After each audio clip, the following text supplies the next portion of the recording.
So, my friend Frida Weisel, this is what the Jewish question is all about at this point in time. There exist the other guys, right? The guys that call themselves we, okay? It's a famous Yevgeny Zamyatin novel, We. They call themselves we or us. And those guys love the Jews not very much, okay? So, on the big cosmic scale of things, they hate the Jews most, and they hate Americans secondly. That's on the big scale of things. So there was an incident that this was before the Bondi incident. There existed an incident at an Australian synagogue. Some special forces, so as far as I can gather, some special forces infiltrated inside what appeared to be something like a synagogue. But it wasn't a synagogue, it was something very, very dodgy. And, there seemed to be a fire, or the synagogue, it exploded in the media. This thing exploded in the media. The news came that there was something like an arson at the synagogue in Sydney or Melbourne. I'm not sure where it was. I can't remember.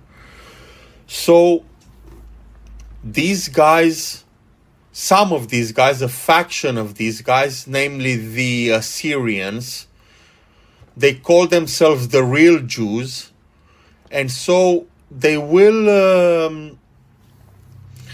are going to call any intrusive action into their business, they are going to call that an anti-Semitic action, because they call themselves the real Jews.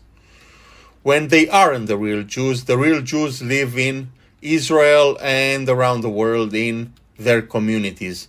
Very insular communities, by the way. So this was the case in the Second World War too, as I do explain in my book. I have about 60 titles, 59 titles on Amazon. As I do explain in my book, Mr. Rudolph Visits Paris, okay? I explain it clearly over there that Adolf Hitler was doppelganged when he visited Paris in 1939, okay? He was killed and he was replaced by a perfect look-alike. This was Hitler, okay?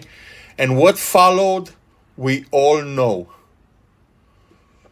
So they managed to turn things around back then. So what happened actually was that around the 1900s, maybe a little bit earlier, Friedrich Nietzsche wrote some pamphlets, okay?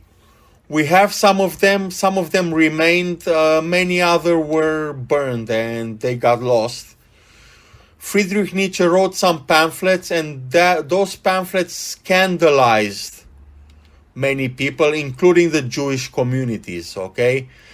These pamphlets scandalized the entire Germany because they referred to some way in which German women were treated by these guys. And in the opening, in the preface for Thus Has Spoken Zarathustra, Nietzsche's sister says that it is a Persian who plays the role of Zarathustra, the hermetic witchcraft sorcerer, okay? So, yeah, we can put A plus B together and see that they've done that turnaround.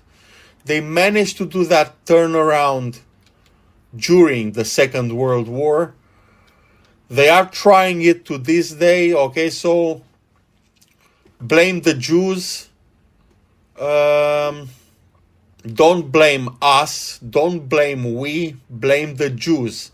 If you're blaming we, you're blaming the Jews, and you should blame the Jews. Okay, so it is that kind of semantic and ideological artifice over here.